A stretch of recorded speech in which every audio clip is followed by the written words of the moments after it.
मेरे को फ़ोन आया था गवर्नमेंट ऑफ इंडिया के ऑफिस से। स्पेसिफिकली हॉस्पिटैलिटी फूड वाली इंडस्ट्री क्यों चूज़ की? 2017 में जब मैंने पास आउट किया था 12th से, उसके बाद मैंने इंटरव्यूज वगैरह दिए। सिम्बोसिस पुणे मेरा क्रैक हो गया, तो उसके बाद 6 महीने की हुई इंटर्नशिप, वो मेरा क्रैक हो गया ओबेरॉय मॉरिशस। ये सबसे बड़ा पॉइंट है और ये बहुत लोगों ने कहा है मेरे को। मेरी आदत है, मैं बार बार यही पूछता हूँ कैसा लगा। वो कहते हैं हर बार तेरे पास आते हैं, बार बार तू ये पूछता रहा कैसा लगा। अच्छा लगता है तभी आता। कोविड जब चल रहा था पिछले 24 घंटे में 7 मौतें देश के अंदर हो चुकी हैं। तो हमने सर्विस शुरू की थी कि हम फ्री ऑफ कॉस्ट, हमने जितने भी बीमार लोग थे उनके लिए कुक किया, उनको घर पे जाके मैं पहुंचा के आता था। उस टाइम पे हमने कम से कम 100 से 150 लोगों को free of cost food daily करवाया। एक बड़े फेमस फूड ब्लॉगर के साथ भी आपने उस टाइम पे वीडियो की थी।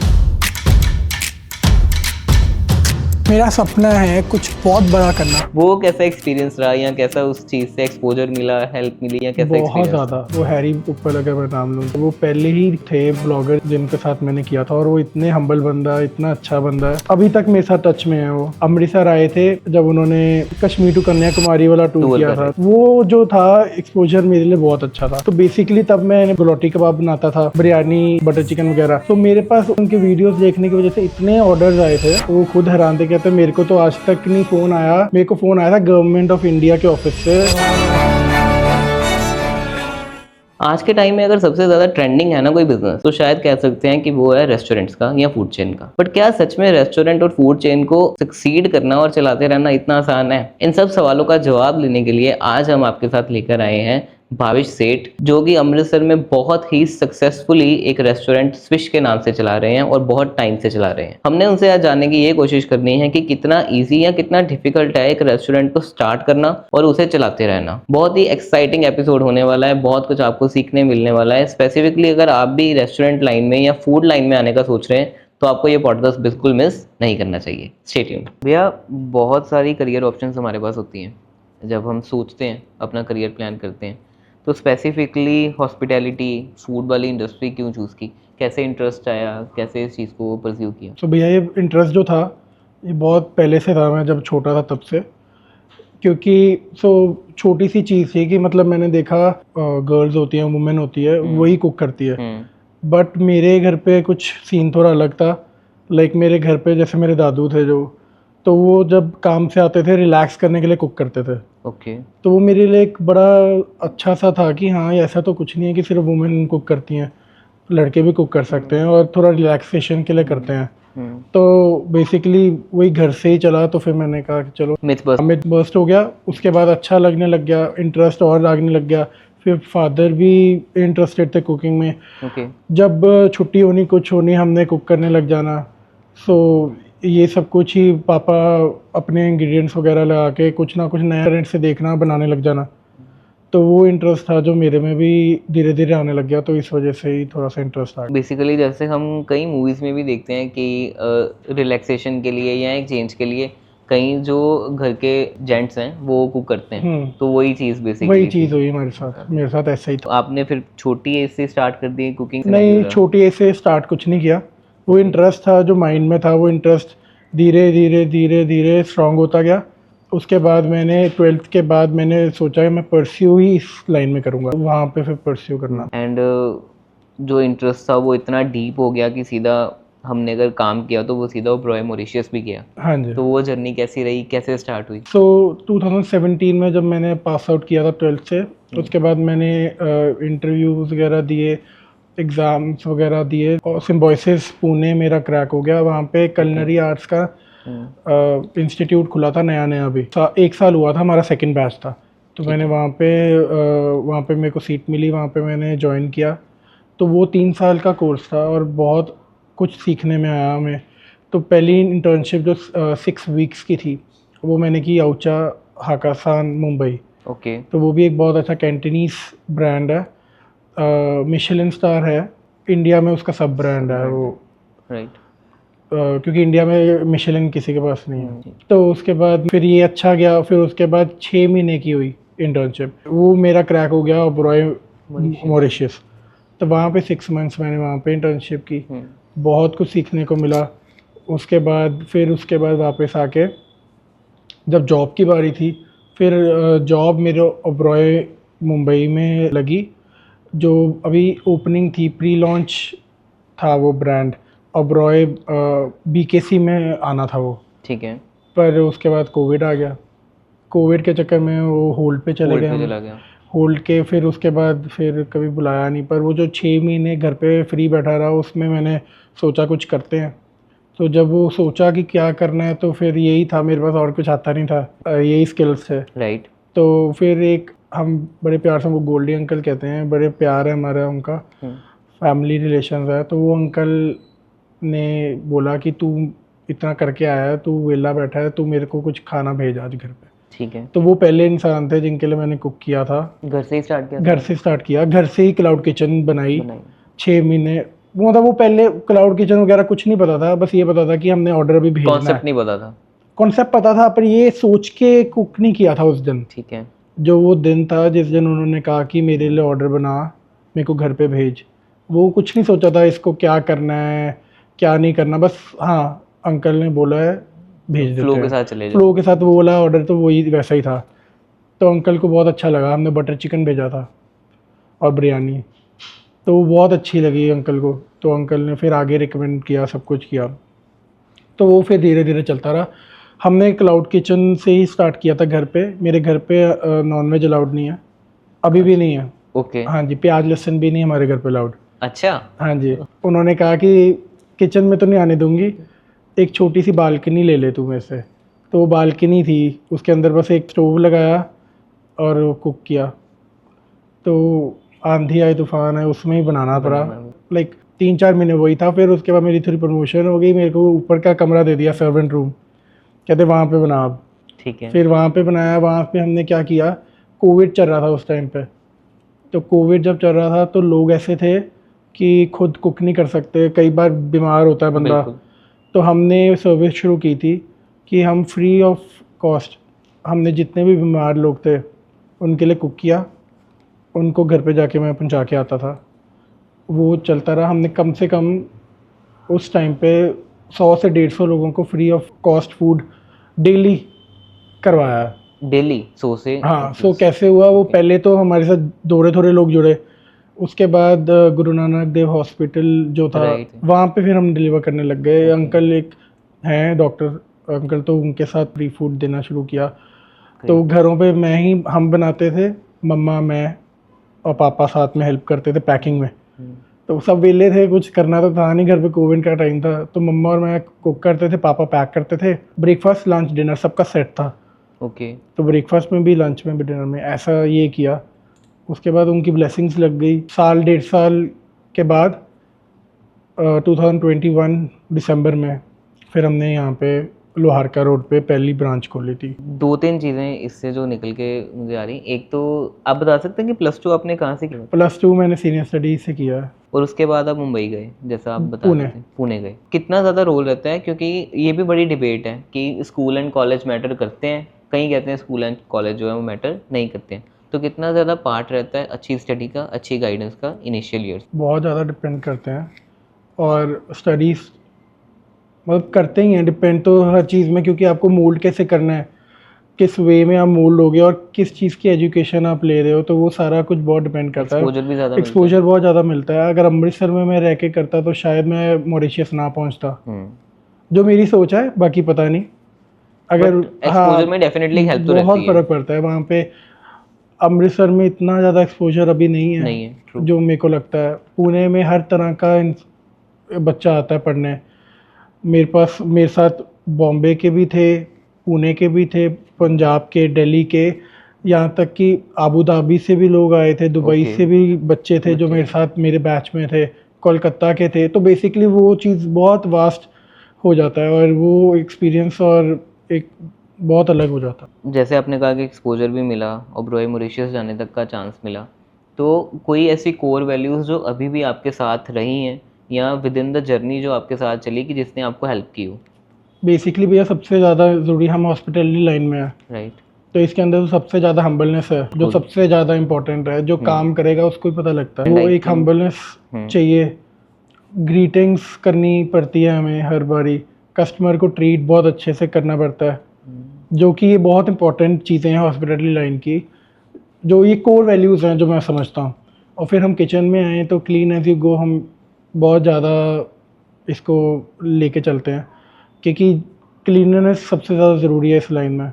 क्लीननेस एक बारी मैं सुन रहा था जो चाय सुट्टा बार के फाउंडर हैं कि कहते हैं कि कोई 10 या 20 रुपए की चाय भी पीने आता है हमारे पास तो हम उसे इक्वली ट्रीट करते हैं, क्योंकि पता नहीं है, चलो हर बिजनेस में वैसे ये रूल ही है कि आपको नहीं पता कि उस पर्सन ने, उस डेजिग्नेटेड कस्टमर ने आपको कितना एक्सपोजर दे देना, आपको कितना जो है वो रिटर्न ला कर देना है आने वाले डेज में। तो हर कस्टमर को इक्वली ट्रीट करना एंड हम्बलनेस, वैसे ही आप हम्बल हो जितना आपके बारे में मतलब वैसे भी सुनते हैं कि नॉर्मल ये कहते हैं कि भगवान का बंदा है, बड़ा स्वीट है, बड़ा हम्बल है। तो ओवरऑल बिजनेस में भी आई थिंक ये चीज़ जो है वो बहुत ज़्यादा इंपॉर्टेंट है कि आप ह्यूमिलिटी लेवल को जो है वो बिल्कुल बरकरार रखें। बिल्कुल। और ये ऐसा नहीं है कि अगला दे देगा बिजनेस, ना भी दे, हमारे पास आया है एक बारी, हमारा एक फ़र्ज़ कह लो या जो भी कह लो, उसको ट्रीट ऐसे करना है हमारा, हमारे पास ही आए और कहीं जाए ना, तो ये इस वे से करना पड़ता है। क्लाउड किचन की आपने बात की अर्ली डेज़ की, कोविड टाइम की, एक तो जैसे आपने कहा कि सब वेले थे तो हेल्प करते थे, बट हर कोई तो उस टाइम पे नहीं इतना इनिशिएटिव ले रहा था उस चीज़ का।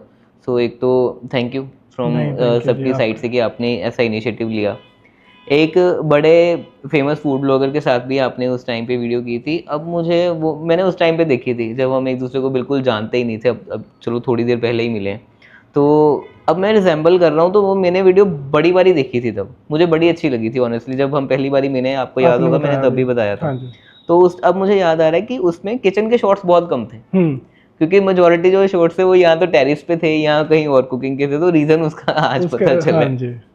वो कैसा एक्सपीरियंस रहा, या कैसा उस चीज़ से एक्सपोजर मिला, हेल्प मिली, या कैसा बहुत एक्सपीरियंस ज़्यादा। वो हैरी ऊपर अगर मैं नाम लूँ तो उनका किया था, और वो पहले ही थे ब्लॉगर जिनके साथ मैंने किया था, और वो इतने हम्बल बंदा, इतना अच्छा बंदा है, और अभी तक मेरे साथ टच में है। वो अमृतसर आए थे जब उन्होंने कश्मीर टू कन्याकुमारी वाला टूर किया था, तो मेरे घर पे गाड़ी पार्क की थी उन्होंने। फिर गोल्डन टेम्पल गए थे, फिर वहाँ से आए थे। तो बेसिकली हमारा टच है, अभी भी बहुत प्यार है। वो जो था एक्सपोजर मेरे लिए बहुत अच्छा था। सो बेसिकली तब मैंने बनाए थे गुलाटी कबाब बनाता था, बिरयानी, ये बटर चिकन वगैरह। सो मेरे पास उनकी वजह से, उनके वीडियोस देखने की वजह से इतने ऑर्डर्स आए थे कि लोगों को इतने पसंद भी बहुत आया ऑब्वियसली, पर ऑर्डर बहुत ज़्यादा आए थे उनकी वजह से। मेरा ऑर्डर जलंधर तक गया। मैंने उनको बताया था, वो खुद हैरान थे, कहते मेरे को तो आज तक नहीं फ़ोन आया।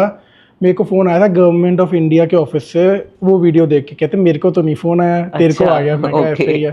वो वीडियो देख के, वो सरदार जी थे कोई, तो वो बहुत ज़्यादा खुश हुए वो वीडियो देख के, इतना उनको टच किया तो उन्होंने फ़ोन किया। एक्चुअली वो वीडियो जैसे बनी थी, हाँ, या उस टाइम पे कह सकते हैं कि कई बार एक ऑरा ही क्रिएट हो जाता है थ्रू दैट वीडियो। तो उसमें मेरे मदर भी थे, फादर भी थे, और सिस्टर भी थी उस वीडियो। तो कोई चैलेंजेस, या क्योंकि क्लाउड किचन रन करना इनिशियल डेज में वो वैसा ही टाइम वैसा ही था कि उस टाइम पे एक ऐसा इन्वायरमेंट क्रिएट हुआ था, तो बिजनेस स्टार्ट करना तो बहुत दूर की बात है।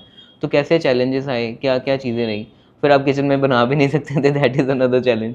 तो कैसा रहा एक्सपीरियंस? नहीं भैया, ऑनेस्टली मेरे को अब चैलेंजेस याद ही नहीं है, क्योंकि उनको चैलेंजेस जैसे लिया ही नहीं कभी।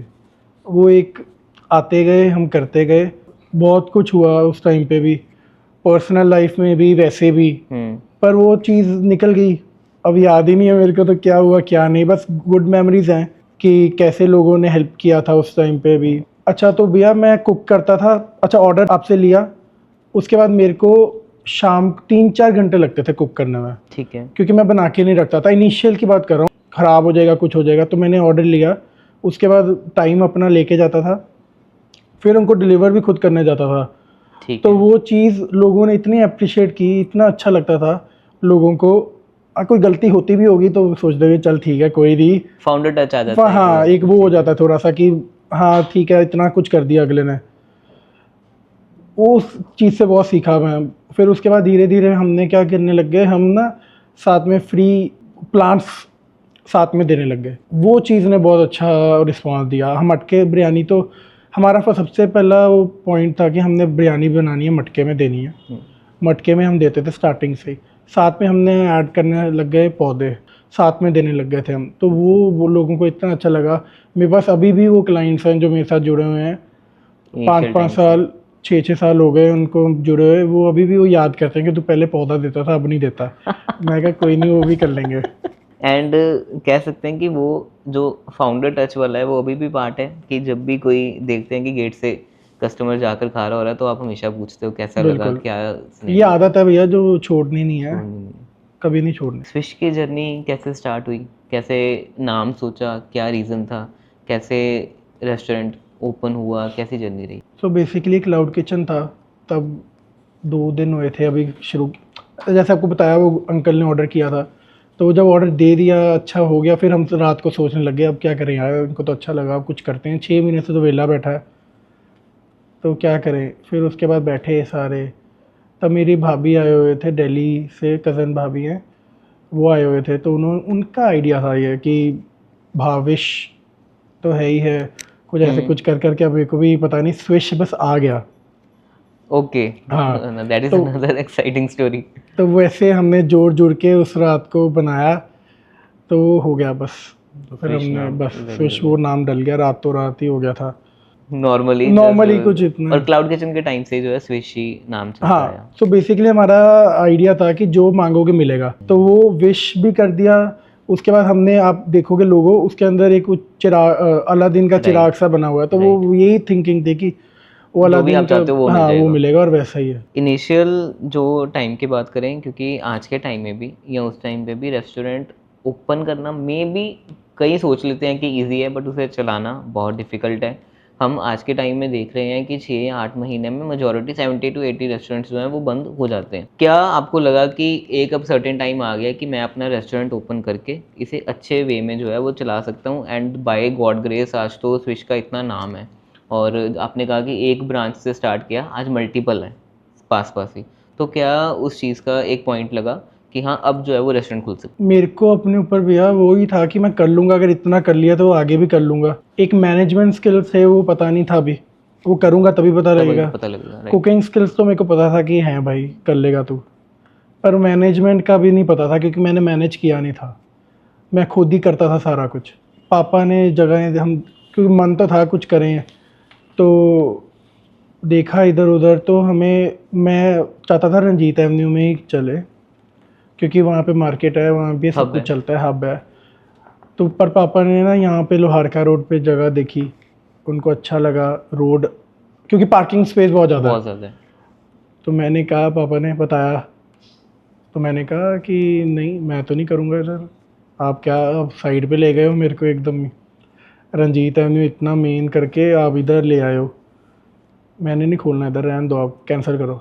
ऐसे ही जैसे होता है, तो कहते नहीं नहीं तू ट्राई कर एक बारी। तो मैंने देखा चीज़ ठीक थी, मैंने कहा चलो कोई नहीं, खोलना ही है, चला लेंगे ऐसे ही। तो फिर ओपन हुआ हमारा पहला मार्केट में, कुछ खुला था उस टाइम पे, कुछ भी नहीं था, बैंक भी नहीं आया था, कुछ नहीं आया था। तो उस टाइम पे हमने 6-7 महीने इतना कोई अच्छा रिस्पांस नहीं मिला, पर फिर धीरे धीरे अच्छा रिस्पांस मिलना शुरू हो गया। सो बेसिकली इसका यही मेरे को लगता है कि हम क्यों हुए, क्योंकि हमने स्टार्ट बहुत छोटे से किया था। कई लोग जैसे आप कह रहे हो ना बंद हो जाते हैं, हो जाते हैं, वो बहुत बड़े से शुरू कर देते हैं, और विदाउट नॉलेज भी आई गेस, नॉलेज हो भी वो मैटर करता है, पर ठीक है, पर आपको बजट भी अपना देख के चलना पड़ता है। नॉलेज कब आप किसी के अंदर जाके थोड़ी बोल दो कि तू मेरे से खाना ही खाना है, एग्जैक्टली। वो आपके खाने की क्वालिटी के भी है, पर सबसे डिसीजंस मैटर जो करते हैं वो इनिशियल डिसीजंस बहुत मैटर करते हैं कि आपने कैसे स्टार्ट किया, कितना इन्वेस्टमेंट किया, और आप कितनी देर उसको बेयर कर सकते हो, क्योंकि बेयर कितना है आपके पास उस चीज़ का। एग्जैक्टली अब बेयर करना सबसे ज़्यादा इम्पोर्टेंट है फील्ड में। 3 साल तो लेके चलो कि आपने अपने बस सस्टेन करना है, ठीक है। जो मेरी थिंकिंग है। गुजरातीज में भी कहते हैं, आगे भी 1-2 पॉडकास्ट पे हमारे बात हुई कि कुछ भी स्टार्ट कर रहे हो तो 1000 दिन जो है वो आप उसे चीज़ को लेकर चलो, उसके बाद अगर आपको लगता है कि नहीं चल रहा, फिर 1001 डे जो आएगा आप उसे बंद कर दो, क्योंकि नहीं चलेगा अगर इतने दिन नहीं चला, बट एटलीस्ट इतना आपको लेकर चलना चाहिए कि ये इतना टाइम तो बिजनेस को देना ही देना है। पर ये नहीं 1000 दिन का वो, जो चलो अच्छी बात है, ठीक है, पर वो 1000 दिन में आपको ये इसीलिए कहते हैं कि आपको आइडिया लगना शुरू हो जाता है कि मेरा चलेगा कि नहीं, क्योंकि बंदे को तो इंट्यूशन तो हो ही जाती है कि भाई बस हो गया, पैक करो क्योंकि चले। कुछ ना कुछ नया एग्जैक्टली सीखने को कुछ तो नया मिलता ही दिखता लोगों है, को। कोई बंदा नया आ रहा है, एक्साइटमेंट शो कर रहा है, 2 बंदे लेके आ रहा है, पता लग जाता है हाँ भाई ये बंदे जुड़ रहे हैं, चल जाएगा। जब बंदे ही नहीं जुड़ रहे तो फिर कोई कोई मतलब नहीं है ना। मतलब ही नहीं है उस चीज़ का। लोहारका रोड पे हम आ गए। आपने कहा कि स्टार्टिंग में कि नहीं नहीं बिल्कुल डिफरेंट जगह पर हम आ रहे हैं, बिल्कुल, रंजीत कभी डैम सुना ही नहीं नहीं था नाम मैंने सुना ही नहीं ऑनेस्टली। था उस टाइम पे, बिल्कुल था भी नहीं जैसे आप कह रहे हो, सही बात है। 4 साल पहले की बात 4 है। साल पहले की बात है। तो फिर भी क्या हमारी यूएसपी रही, क्या हमने ऐसे डिफरेंट किया और क्या ऐसा डिफरेंट कर रहे हैं कि आज भी लोग रंजीत एवेन्यू भरा पड़ा है, फिर भी रंजीत एवेन्यू छोड़कर बाहर हाईवे पे निकल के जो है वो लोहारका रोड आते हैं और स्पेसिफिकली यहाँ पर आकर जो है वो इंजॉय करते हैं अपनी फैमिली के साथ भी और अकेले भी। सबसे पहले भैया लोगों को ये रेस्टोरेंट ही नहीं लगता, लोग कहते हैं अपने घर ही घर आए ही हैं। आए हैं। ये सबसे बड़ा पॉइंट है और ये बहुत लोगों ने कहा है मेरे को कि हम ये, मैं पूछूं, मेरी आदत है मैं बार बार यही पूछता हूँ कैसा लगा। वो कहते हैं, लिटरली कहते हैं बस कर जा, हर बार तेरे पास आते हैं, बार बार तू यही पूछता रहा कैसा लगा, अच्छा लगता है तभी आते हैं। तभी आते हैं। पर मैंने कहा नहीं नहीं, मेरी आदत ही ये है कि मैं अब तो हर बार पूछूंगा। आप चलो अच्छा लगता है वेरी गुड, बट देन ये मेरे को पूछना है हर बार ही आपसे। कहते हैं नहीं बहुत अच्छा, तो अपना ही घर है, कोई होगा तो बताएंगे। तो ये जो वर्ड्स हैं ये बहुत मैटर करते हैं। वो कहने को वर्ड्स हैं पर फिर वो एक फीलिंग से जुड़ जाती है लोगों के साथ। कोई फैमिली बन गई। फैमिली बना के रखते हैं हम भी और वो भी हमें।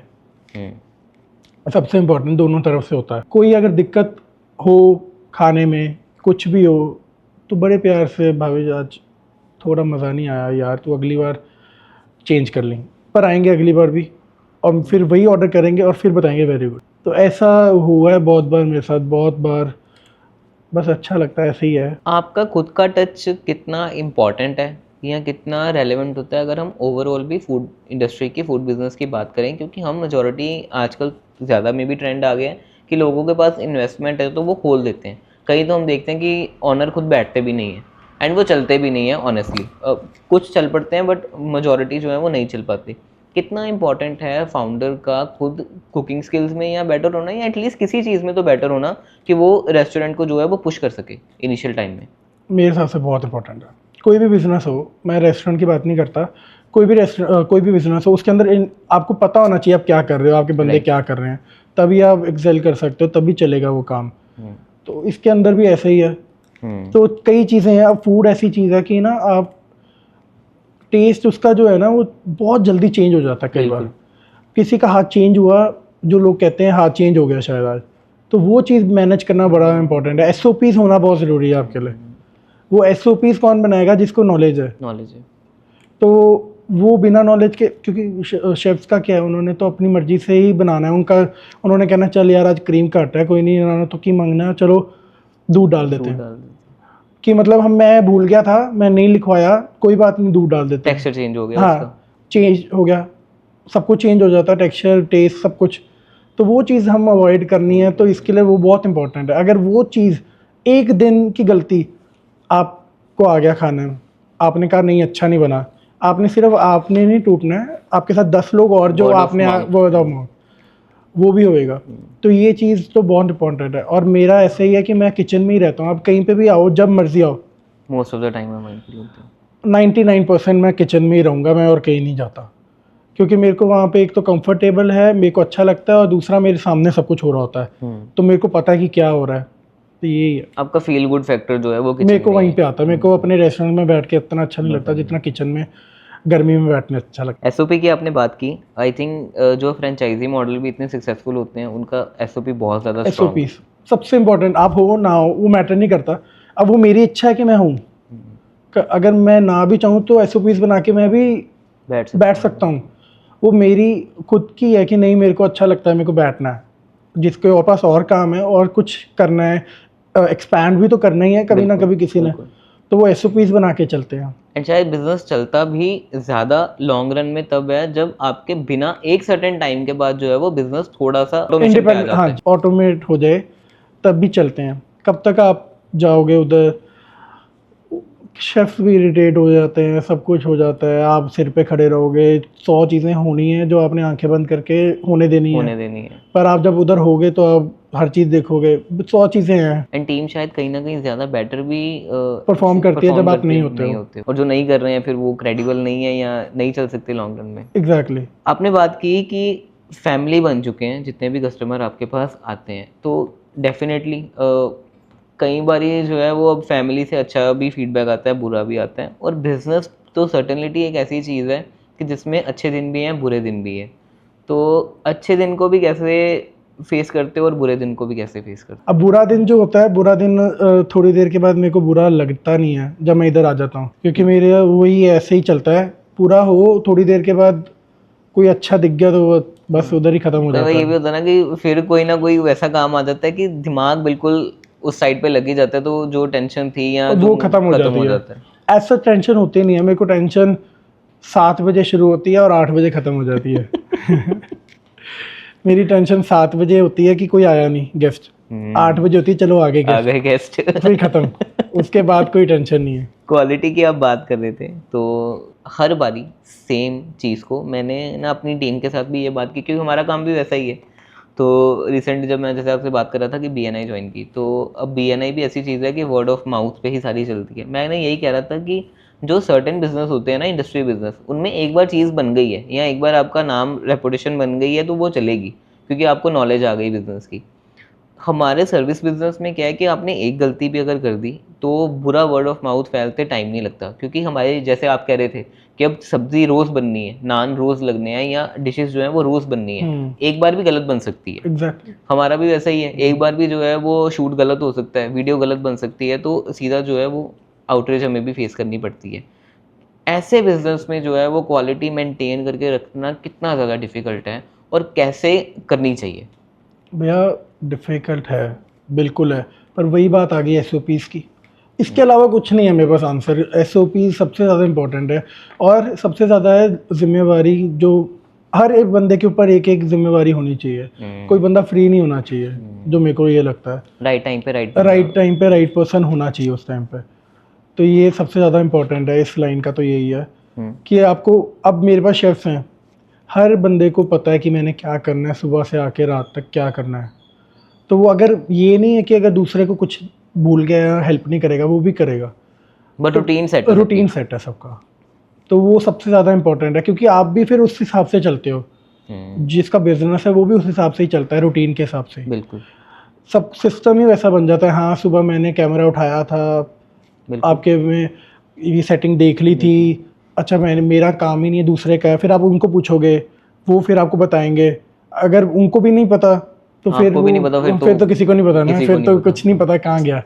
पर वही है, जिम्मेवारी होगी किसी के ऊपर तो सबको पता है, अकाउंटेबल है कोई ना कोई, ये इम्पोर्टेंट है।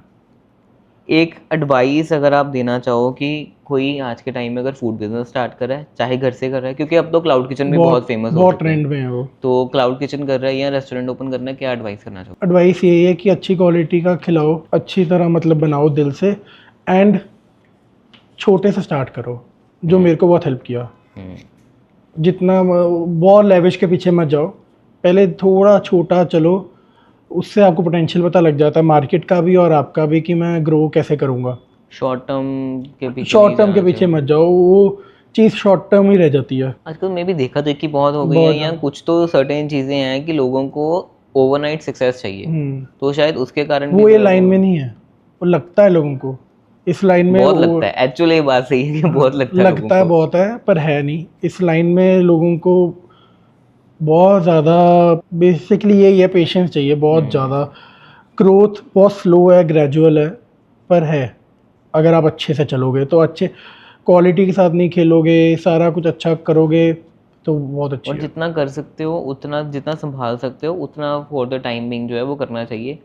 अगर ग्रो करोगे तो धीरे धीरे तो बढ़ेगा। हाँ, ये नहीं हर जगह हाथ नहीं डालना चाहिए।